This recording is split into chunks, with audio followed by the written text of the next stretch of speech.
किसका आया? नहीं, वो रिकॉर्डिंग बंद हो गई थी गलती से। रिकॉर्डिंग अभी चालू है दोबारा। हाँ, बीच में गलती से वो अच्छा बंद हो अच्छा, गई। हाँ। कोई बात नहीं। तो भाषा हम जो बोलते हैं और जो दूसरा समझ ले, इस प्रक्रिया को ही हम भाषा कहेंगे। और जहां तक हम जानते हैं, हमको तो न लिखना आता है, न पद आता है, न गद आता है। मैं नहीं हूं, लेकिन हम जितना समझते हैं, जितनी जानकारी है,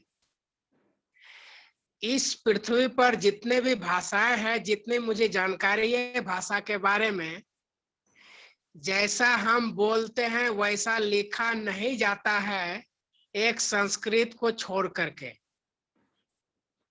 ये आप लोग अधिक भाषाएं जानते हैं, आप लोगों को हमसे अधिक अनुभव होगा, इसलिए आप समझ सकते हैं। जितनी हम जान, हम बताने का प्रयास करते हैं। मैं जैसे कि हिंदी सब बोल जाएगा, आप बोल। हाँ जी, आप जारी रखें। संचय देख जो कुछ कर। शब्द जैसा लिखते हैं वैसा उच्चारण नहीं होता है। संचार, संगम, संभव उच्चारण करते हैं आधा गौ का, लेकिन लिखते हैं नौ में। ये आधा उच्चारण करते हैं, मौ का होता है, लिखते अनुस्वार लिख देते हैं। ये सभी हम जो देखते हैं, जो पढ़ते हैं, वो मैं अनुभव आपको बता रहा हूँ। अब ये कैसे होगा, क्यों आया, कहाँ से आया, ये हमारा विषय नहीं है। हम इसके बारे में कुछ नहीं बता सकते हैं। लेकिन हाँ, भाषा तो वही है जो हम बोलते हैं, दूसरे को समझाने की जो प्रक्रिया है, इसी को हम भाषा कहेंगे। जहां तक और क्या, हमारे हमसे जितने लोग यहाँ हैं, एक से एक कवि और पद के लेखक हैं, और हमको सबसे अच्छा लगा अभी जो जो अपनी मन का भाव है, जो आत्मा का भाव है, जो व्यक्त करते हैं, वो ऑटोमेटिक निकलता है। ये नहीं कि अगर विद्वान अधिक है, डिग्री अधिक है, तो वो कुछ लिख देते हैं तो वो सुनने में अच्छा लगता है, ऐसा नहीं है, हम मानते हैं। लेकिन जो आत्मा की आवाज है, जो मन का आवाज है, वो अगर कोई लिखता है तो सुनने में भी अच्छा लगता है। जो सुनने में अच्छा लगता हो, वही हमारे अनुसार वो उनकी भाषा है। बिल्कुल बिल्कुल। और वो जो मातृभाषा, अपने माँ के गोद में जो सीखे हुए भाषा है, उसी में वो उनको लिखना अच्छा लगता है। बिल्कुल। और हम कहेंगे वो अनिल शर्मा जी, उन्होंने एक ही पद सुनाया है। हम चाहते हैं कि वो जितने वो बाकी है वो सबको सुना दिया जाए। हाँ, और इसी इसी शब्दों के साथ अपने वाक्य को विराम देता हूँ। नमस्कार। तो चलिए, तो ये थे आचार्य प्रतीशानंद अवधूत जी, आनंद नगर से। आनंद नगर एक तरह से बॉर्डर पे है, बंगाल में है वैसे, कुंदाग स्टेशन के पास। तो अदरवाइज वो झारखंड और बिहार से सबका बॉर्डर भी है। तो पुरुलिया जिले में पड़ता है वहाँ पे, बंगाल में। तो चलिए, बहुत अच्छा। और आप ध्यान सिखाते हैं, और बहुत सारी जगह यात्राएं भी करते हैं, बहुत सारा काम करते हैं, और भी बहुत सारे ऑब्जेक्टिव्स हैं, मिशन है। आनंद मार्ग के सन्यासी हैं, तो बहुत सारी उनकी गतिविधियां हैं। तो चलिए, और अब हम अपना अध्यक्षीय भाषण डॉक्टर श्री भगवान शर्मा जी से सुनते हैं, और बाद में फिर थोड़ा हम लोग जो भी है थोड़ा आपस में बात कर सकते हैं। धन्यवाद बघेल जी। हाँ जी, स्वागत है। सर्वप्रथम तो मैं आज इस मंच पर बैठे सभी लोगों का अभिनंदन वंदन करता हूँ। अपूर्वा महामहिम अपूर्वा श्रीवास्तव जी का, विदेश मंत्री जी का जो संदेश पढ़ा गया, राज्य मंत्री का संदेश पढ़ा गया, और जो आप सब लोग यहाँ बैठे हुए हैं, उन सब का मैं अभिनंदन वंदन करता हूँ और प्रणाम सबको करता हूँ।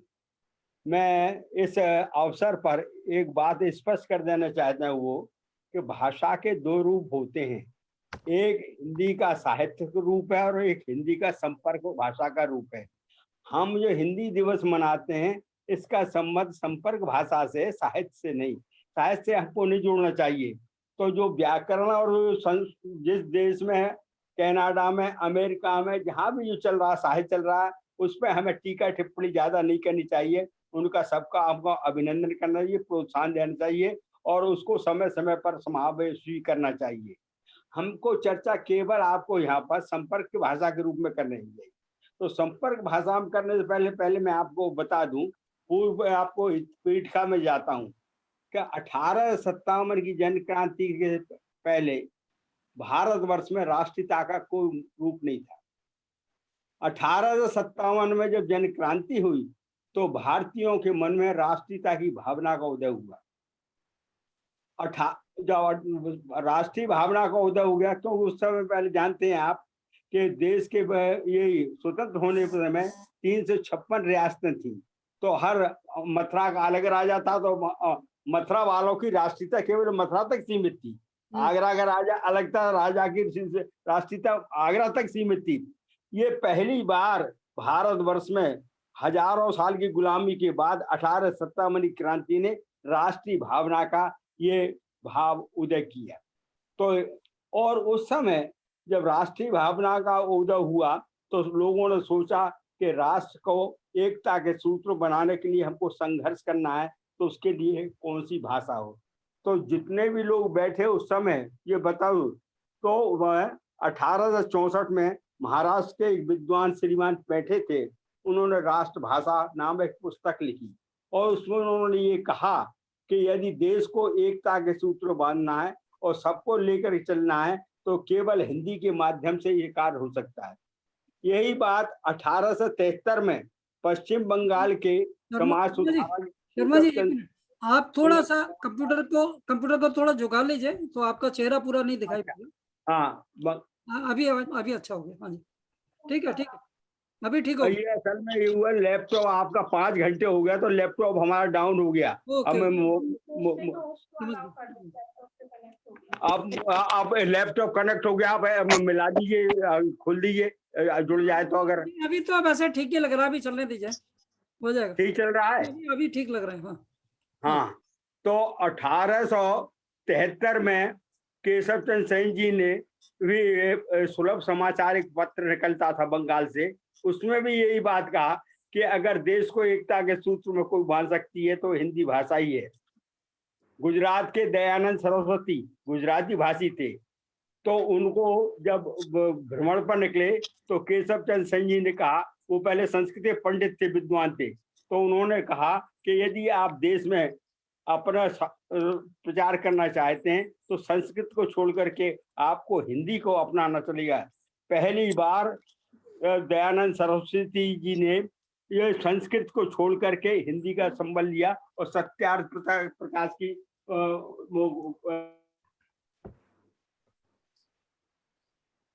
Okay, good. या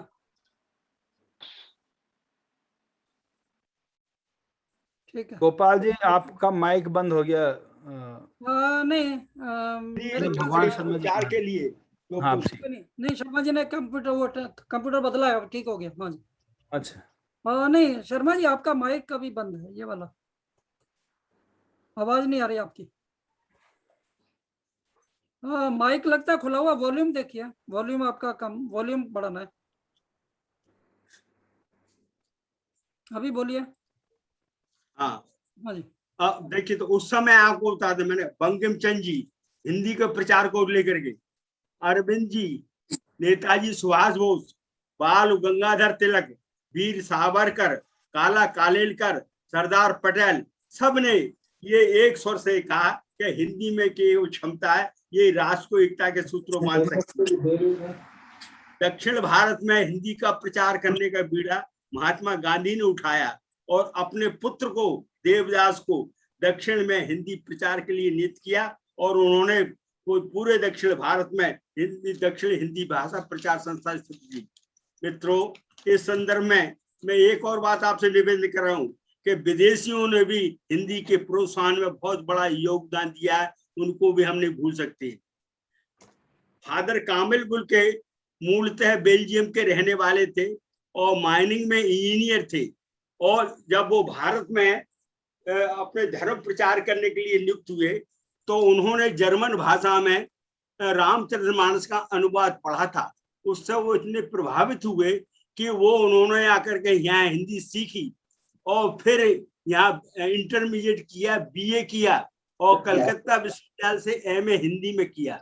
एमए हिंदी करने के बाद पीएचडी की और पीएचडी उनका है रामचरित का उद्भव विकास, और वो प्रामाणिक काम है बहुत बड़ा। उसके बाद उन्होंने संस्कृत हिंदी डिक्शनरी लिखी और वो अब भी आज प्रमाणिक है। और यहाँ आकर के वो भारतीय लोग जब कभी अंग्रेजी में उनसे बात करते थे तो उससे बड़ी घृणा करते थे। वो कहते थे कि जिस देश की संस्कृति ने भाषा को छोड़ दिया वो देश कहीं नहीं रहेगा। ये विचार था विदेश का।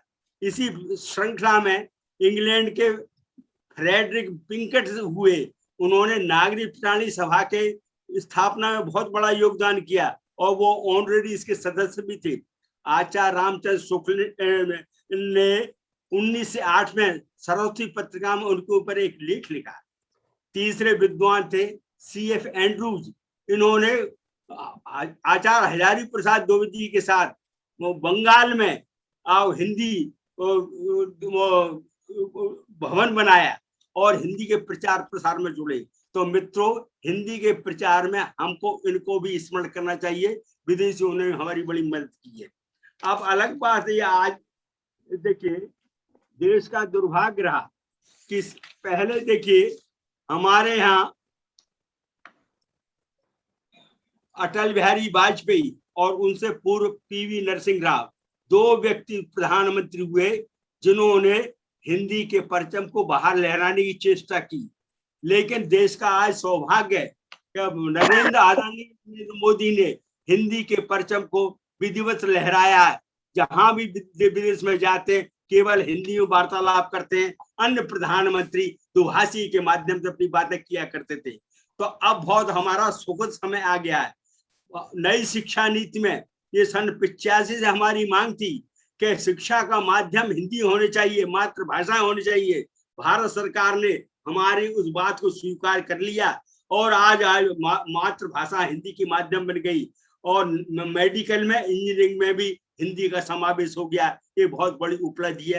हिंदी का भविष्य बड़ा उज्जवल है। आपको निराश होने की जरूरत नहीं है। लेकिन इस बात पे मेरा तो है, तैरना तैरने से आता है, तैरने पे किताबें पढ़ने से नहीं आता है। उसी तरह से हमको चाहिए कि हम अपने कुछ करके दिखाएं। आप संकल्प लीजिए, आपने अपने परिवार में संपर्क लीजिए कि हम अपने परिवार में सबको हिंदी बुलवाएंगे, चाहे वो अंग्रेजी पढ़े, उसको भाषा से मेरा कोई भी दोष नहीं। लेकिन ये प्रतिज्ञा करें,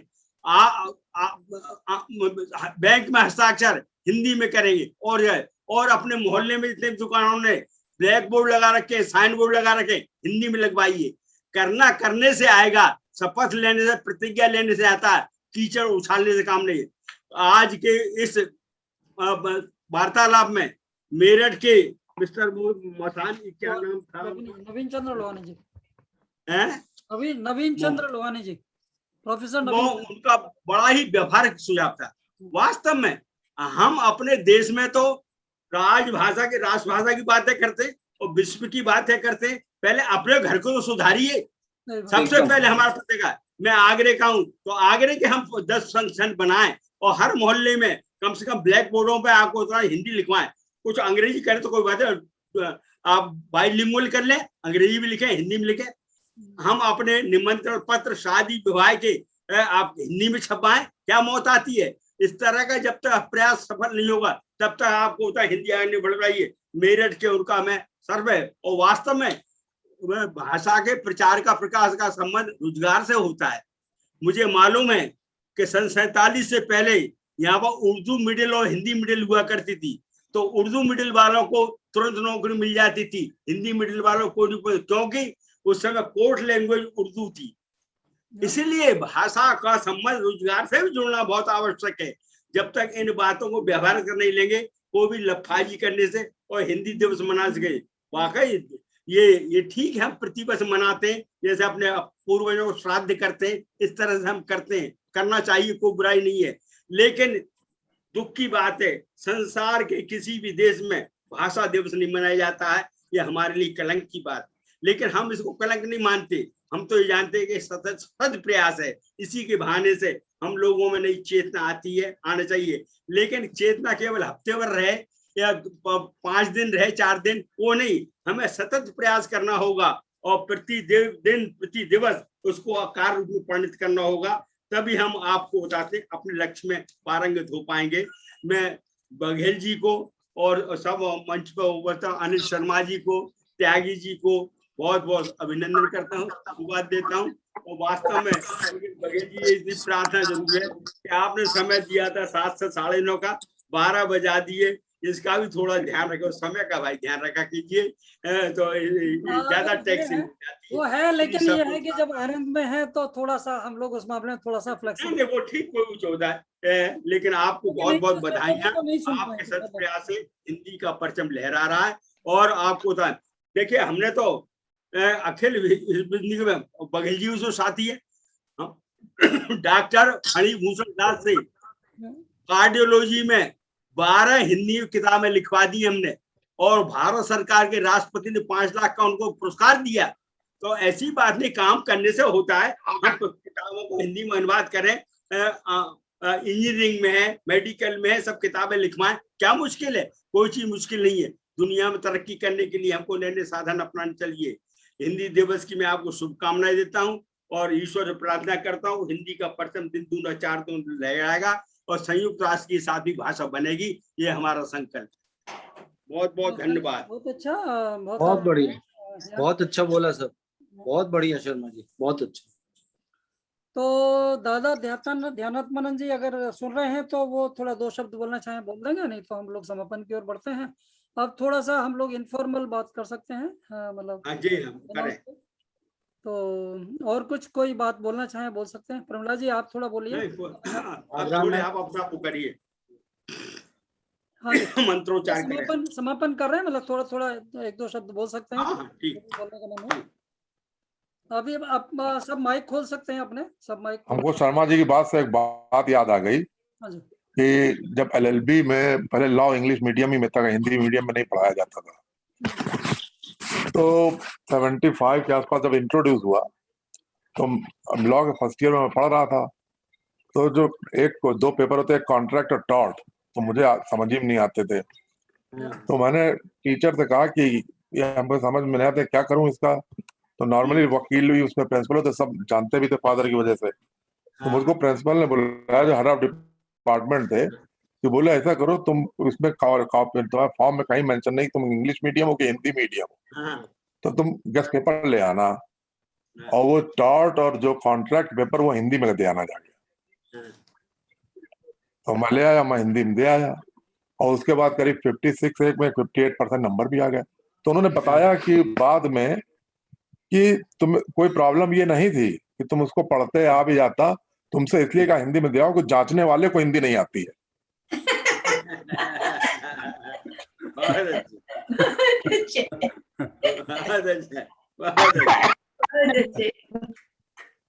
ये अच्छा क्योंकि उसने हिंदी मीडियम में कभी पढ़ा ही नहीं है, तो उसको संविदा संगीतम समझ नहीं आया। तो ये हेड ऑफ डिपार्टमेंट की बताई हुई बात थी। बोलिए, क्या समाचार? सब बढ़िया? आनंद? तो और बोलना चाहते हैं, कुछ कहना चाहते हैं? बस आई थिंक सबको बहुत देर हो गई है। हाँ जी, मैं बस एक बात कहना चाहती हूँ, जो सिस्टम में जो लैंग्वेज जो लॉ करेगी, जो लॉ कहेगी एक लैंग्वेज है, वो ही लैंग्वेज आखिरकार हमें माननी पड़ेगी, क्योंकि उसी से हमारी रोजगार जुड़ी है।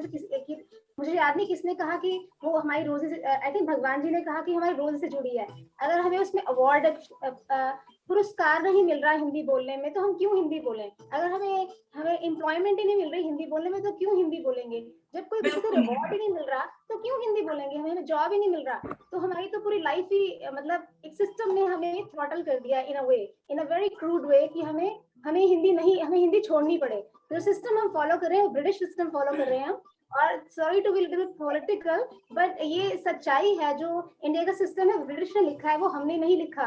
तो या तो हम सिस्टम दोबारा से लिखें, और आई होप कि सभी लोग जो हैं वो अपने नेटिव कल्चर के पास वापस जाएं, क्योंकि जो नेटिव कल्चर है वो ही धरती का असली कल्चर है, जो जो लोगों ने बनाया था अपनी धरती पे रहने के लिए, वही नेटिव कल्चर था, वही हमारी भाषा थी। जैसे यहाँ पे हम रह रहे हैं कनाडा में, यहाँ के जो नेटिव लोग हैं वो अपनी भाषा नहीं बोल सकते, वो अपने तरह के कपड़े नहीं पहन सकते, उन्हें अपने नाम, वो अपने नाम भी वो उनको अपने नहीं रख सकते, उनको दूसरी लैंग्वेज के नाम रखने पड़ते हैं, वो अपनी भाषा भी उनकी सिखाई नहीं जाती, जो मैं सीखना चाहती हूँ उनकी भाषा, जो हमें स्कूल में यहाँ नहीं सिखाई जाती। तो वो हाल एक इंडिया का भी हो सकता था कि जहाँ पे हमारी लैंग्वेज नादारद है और हम पूरे वेस्टर्न कल्चर बिल्कुल बन चुके हैं, पर क्योंकि इंडिया इंडिया है, भारत तो भारत है, तो हमने दूसरों को अपने अंदर मिलाया पर हम अपने को नहीं भूले। तो यही बात भारत की अच्छी है, पर हमें ध्यान रखना पड़ेगा जो संविधान है, जो लॉज हैं वो कैसी बन रही हैं, और हमें उनके बारे में कुछ बोलना पड़ेगा, जब जहाँ से सिस्टम को हम विद इन से भी हम चेंज कर सकते हैं, कैसे पर्सनल लेवल पे, कि हम हिंदी को प्राथमिकता दें, हम हिंदी को बढ़ाएं, हम इंग्लिश को, ये नहीं कि इंग्लिश है वो सब बोल रहे हैं तो हम भी इंग्लिश बोल रहे हैं, ठीक है हमें सीखनी है, क्योंकि हम सबको सीखनी है, क्योंकि हमें सफल भी होना है, क्योंकि हमें औरों से कांटेक्ट भी बनाना है जो दूसरे कल्चर के लोग हैं, और बहुत कल्चर के लोग हमारे से भी कुछ सीखना चाहते हैं। तो बहुत यहाँ पे जैसे वेस्टर्न कल्चर में लोग हैं वो इंडियन कल्चर को सीखना चाहते हैं। मैंने देखा, मैं संस्कृत सीखना चाहती थी तो मुझे कोई इंडिया का टीचर मिला ही नहीं जो संस्कृत सिखाता है, वो सारे यहाँ के टीचर है, वो व्हाइट है वो लोग। तो आई वाज सो सरप्राइज कि एक्चुअली कोई इंडिया का संस्कृत नहीं सिखा रहा है यहाँ पे। तो इट्स ऑल अबाउट आचार्य संदीप त्यागी जी। उस समय मुझे जानते नहीं होंगे। तो शर्मा जी जो रिचा इस समय रिचा की बात सुनकर हमें मदर याद आ गई। शर्मा जी जानते होंगे एक आपके हेड ऑफ डिपार्टमेंट है तुलसीराम शर्मा साहब, हिंदी के, आगरा यूनिवर्सिटी के। क्यों शर्मा जी? चलिए बगल जी सुनाइए। आप क्या हेड ऑफ डिपार्टमेंट है तुलसीराम शर्मा जी, हिंदी के, याद है? तो मेरी मदर उनके अंडर में डॉक्टरेट कर रही थी। अच्छा। हाँ, तो हमारी मदर को हमने एक दिन बताया बैठे बैठे कि बोले उस दुनिया के सारे टैलेंट बेकार अगर पैसे में ना बदले। आप कितने भी बड़े ज्ञानी हो, अगर वो पैसे में कन्वर्ट नहीं हो रहा सब टैलेंट बेकार। तो ऋचा ये बात समझो कि भाषा जो होती है पुरस्कार के लिए नहीं होती, कभी भाषा ज्ञान के लिए होती है। बिल्कुल, वो तो होनी चाहिए ना, क्योंकि क्या है प्रैक्टिकल लेवल पे लाइफ में जरूरी है कि जो हम कर रहे हैं, जिसमें हमारा टैलेंट है उसी से हमें पुरस्कृत किया जाए, उसी से समाज हमें सम्मान दे, वो जरूरी है, उससे हमें और उन्नति मिलती है। अगर ऐसा है कि आप हिंदी की पोएट्री लिख रहे हैं, कोई पढ़ ही नहीं रहा है, कोई सुन ही नहीं रहा है, तो आप क्यों लिखेंगे? ऋचा, भाषा का पंडित होना और टेनिस का प्लेयर होने में जमीन आसमान का अंतर है, पहले ये समझो। हाँ चलिए, अच्छा मैं थोड़ा सा बोल दूं कुछ बातें। तो एक तो ये है कि जैसे भारत में भी असलियत में क्या है, जैसे जो राजनीतिक हमारे वो हैं उनकी भी अपनी थोड़ी सी लिमिटेशंस हैं या कमियां हैं, और वहाँ भी बहुत सारी पॉलिटिक्स चलती है, तो इसलिए थोड़ा सा जो भारतीय संस्कृति है उसका उतना विचार वो नहीं हो पा रहा। अब कुछ लोग काफी आगे आए हैं तो थोड़ा हो रहा है। तो धीरे धीरे क्या हो रहा है कि जो पुरानी प्रथाएं थी, जो पुराना माइंड था वो हावी था, धीरे धीरे वो सब हट जाएंगी, मतलब सुधार होगा।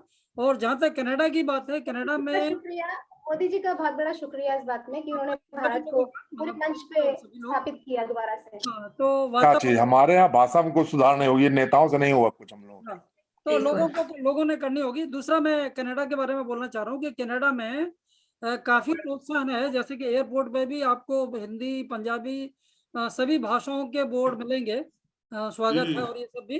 तो यहाँ पर इतना ज्यादा सेपरेशन नहीं है भाषा का, बल्कि यहाँ पर जितने बिल्स वगैरह हैं बहुत सारे, उस जो टैक्स वगैरह हैं उसमें भी हम लोग और भी, जैसे इवन जब लोग प्रचार करते हैं रियल एस्टेट है तो सब जगह तो लोग हिंदी और दूसरी भाषाएं व्यवहार करने लगे हैं। पंजाबी तो एक तरह से यहाँ पे थर्ड लैंग्वेज बनी रही है।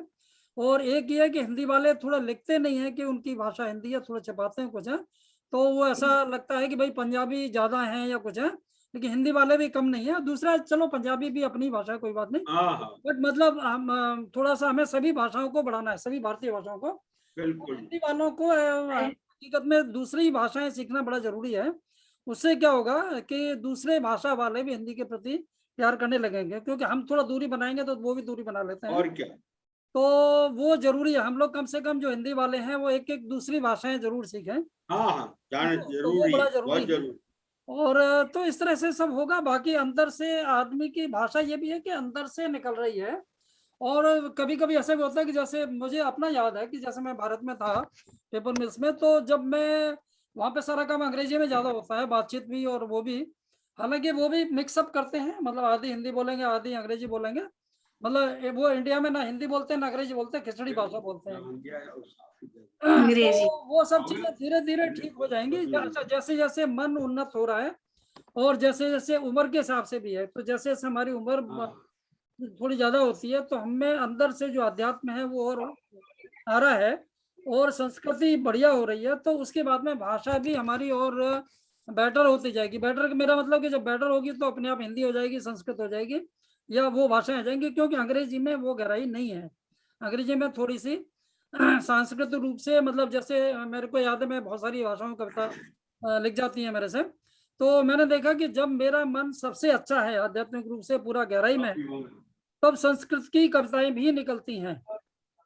और गहरा है, उससे कम गहरा है तो बंगला निकलती है, ब्रज निकलती है, और उसके बाद में फिर हिंदी का नंबर है वैसे सही देखा जाए तो लेकिन अब हिंदी ज्यादा व्यवहारिक है इसलिए हम लोग हिंदी की ज्यादा बन जाती हैं। पर मतलब ब्रज की और बंगला की भी मेरी बहुत सारी रचनाएं हैं, है ना। तो वो हमारे ऊपर है कि हमारे अंदर हमारा क्या स्वरूप है, हमारा आध्यात्मिक रूप में क्या डिग्री है हमारी एवोल्यूशन की, तो उसके हिसाब से भाषा निकलती है। इसलिए जो निकल रही है उसमें लिखते जाइए। उर्दू में भी हम लोग लिख देते हैं कई बार।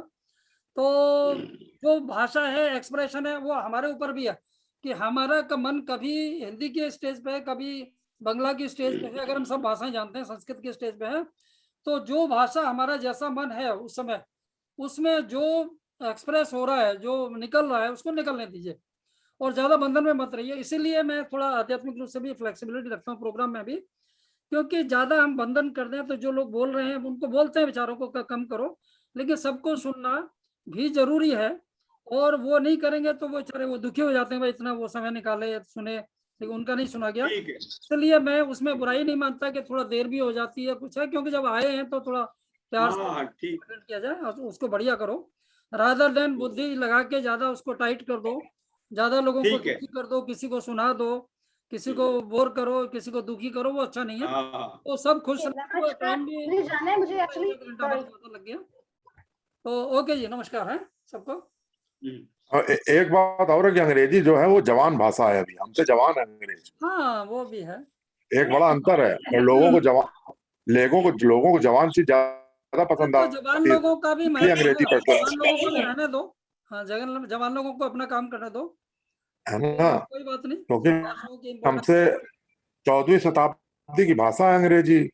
हाँ जी, भाषा जो है बहती नदी की तरह है, हाँ वो कभी वैसी की वैसी नहीं रहती। अब पीछे हिंदी संस्कृत थी, हमारे देश की सब भाषाओं की उद्गम संस्कृत थी। और अगर लिंग्विस्टिक्स पढ़ेंगे तो कितनी सारी भाषा है संस्कृत बेस पर है।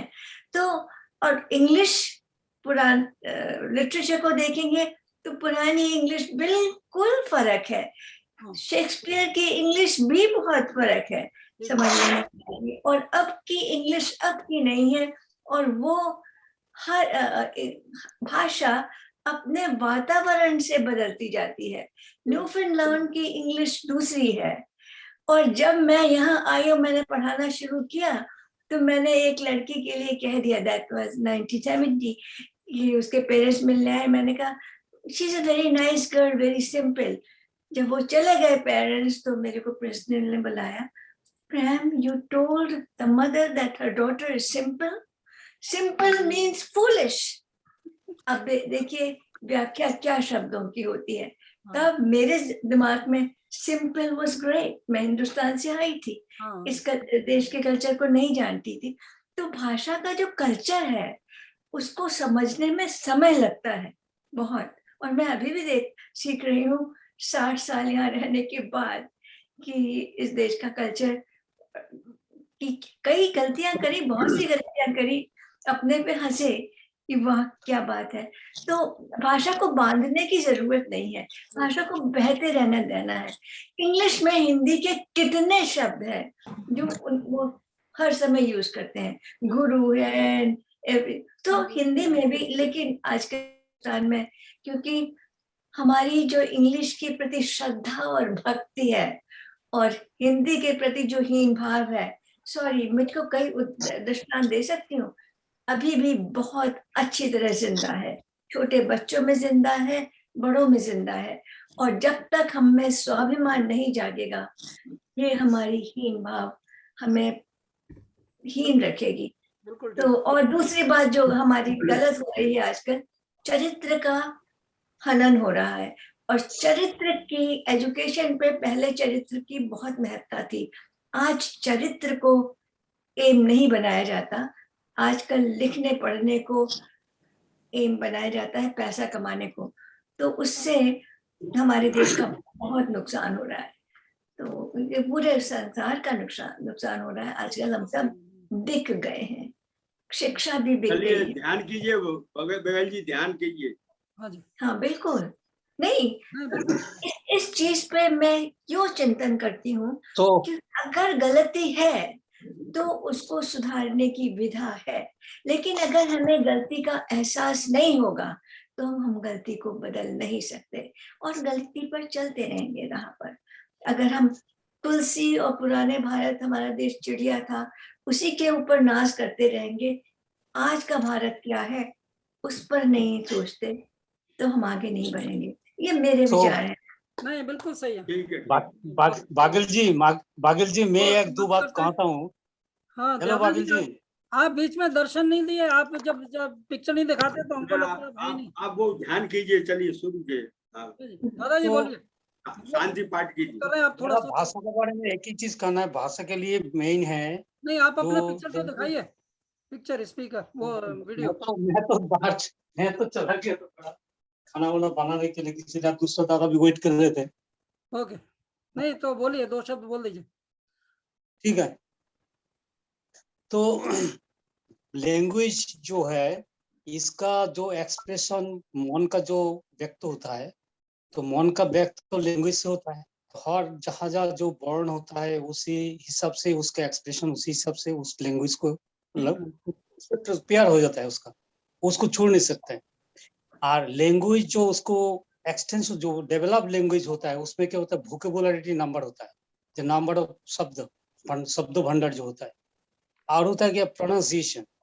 दूसरा बात है verb ending and case ending, ये बहुत इंपॉर्टेंट है एक लैंग्वेज को सेटअप करने के लिए। और दूसरा बात है लैंग्वेज उसका डेवलप्ड होता है जब उसका कल्चर और उसका जो कल्चरल एक्सप्रेशन से, और होता है उसका आर्ट लिटरेचर से।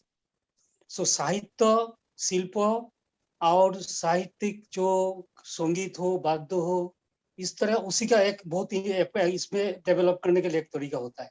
इसलिए वो सटलर एक्सप्रेशन होता है और ये अतिमानस कोश से, वो जो आपका जो आर्ट आता है ना, जो थॉट्स वेव है, ये आता है अतिमानस कोश से।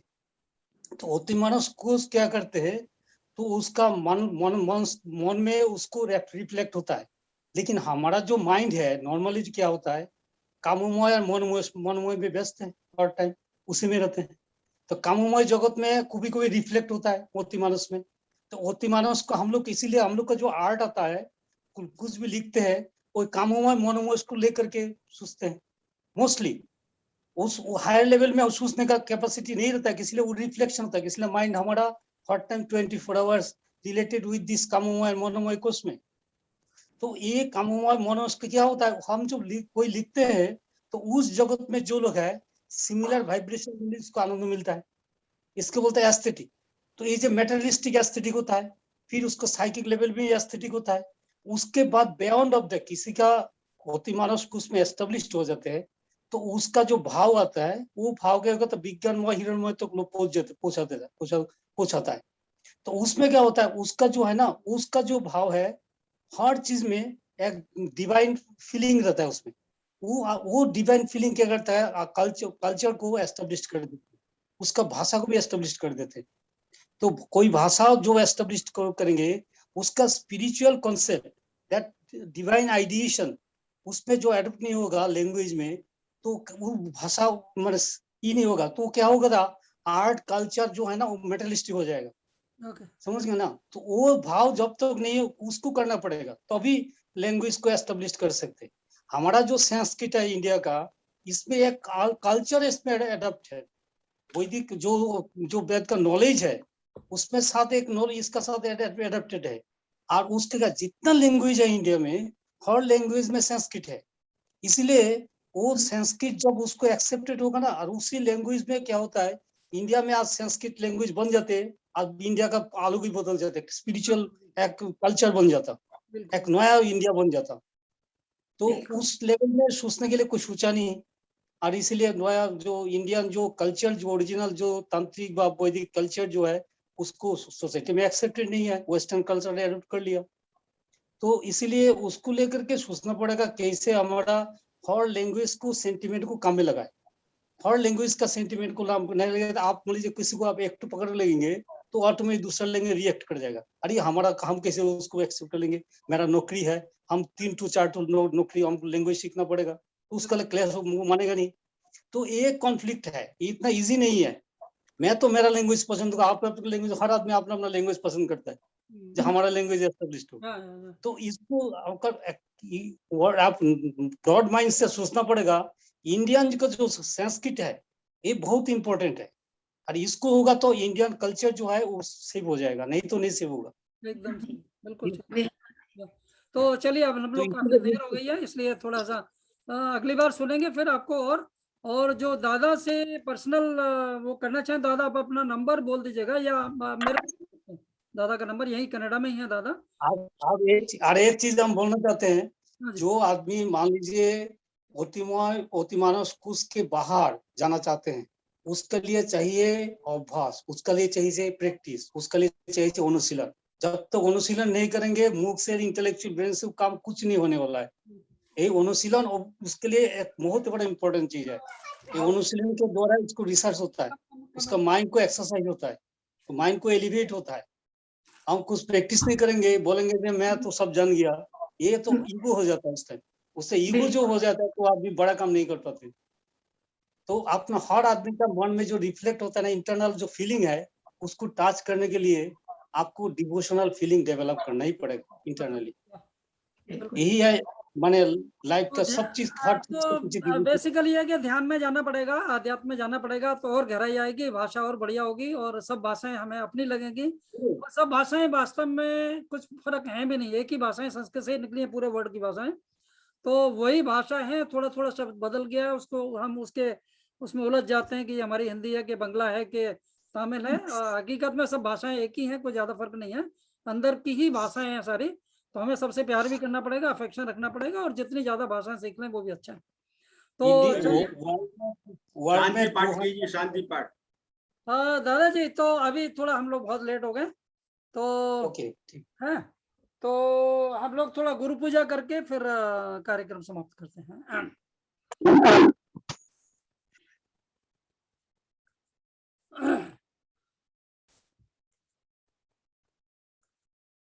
अखण्डमण्डलाकारं व्याप्तं येन चराचरं तत्पदं दर्शितं येन तस्मै श्रीगुरुवे नमः। अज्ञानतिमिरान्धस्य ज्ञानाञ्जनशलाकया चक्षुरुन्मिलितं येन तस्मै श्रीगुरुवे नमः। गुरुर्ब्रह्मा गुरुर्विष्णु गुरुर्देव महेश्वर गुरुरेव परं ब्रह्म तस्मै श्री गुरुवे नमः। तव द्रव्यं जगद्गुरु तुभ्यमेव समर्पये।